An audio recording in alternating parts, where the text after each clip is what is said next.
convinced that there's no such thing as an overnight success.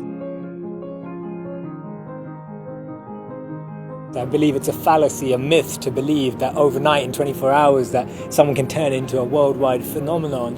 Once a lady was in a marketplace and she saw Picasso, and she went up to Picasso and she said, "Picasso, can you draw me a portrait?" He said, "Sure, I'll draw you a portrait." He reached for a pen and paper and he, in 30 seconds, sketched an identical portrait of this lady, and handing it back to her, he said, "That'll cost you $30,000. And she replied, she said, "Picasso, how can you charge me $30,000? That took you 30 seconds. He said, "It took me 30 years to be able to do that in 30 seconds.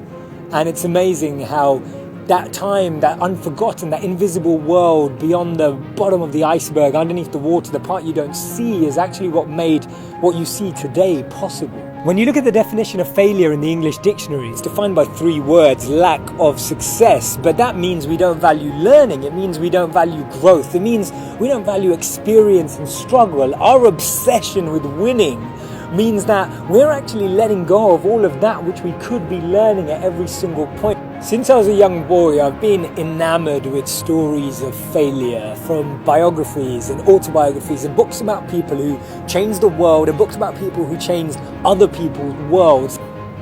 There was a young cartoonist, and all the editors and newspaper journalists said that he lacked natural talent. They rejected him, and after countless rejections, it was actually a church minister who gave him an opening to start drawing little cartoons in the back of the church in this small little shed. And this gentleman, he once saw a mouse running around, and believe it or not, that was the birth of Mickey Mouse. That was Walt Disney, that cartoonist who went on to win 22 Academy Awards. Imagine this lady was told that she wasn't fit for television. She was told that she would never make it online or on TV. Her name's Oprah Winfrey. She became the most influential woman in the world.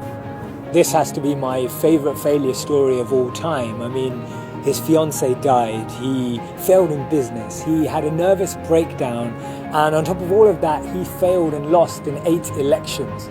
He went on to be the 16th President of the United States of America. His name's Abraham Lincoln. I actually believe that failure has the ability to lure success. Countless failures are almost doorkeepers to success, and every time you walk through one door, the gate gets bigger and the lock gets tighter, and it gets that much more difficult because we're being tested for our genuineness and our authenticity and our real desire to chase that goal, our real desire to actually embody the values that are needed to almost take responsibility for that success, to take responsibility for that position and the influence it brings with it. And therefore, if you've never failed, you've never really tried anything new.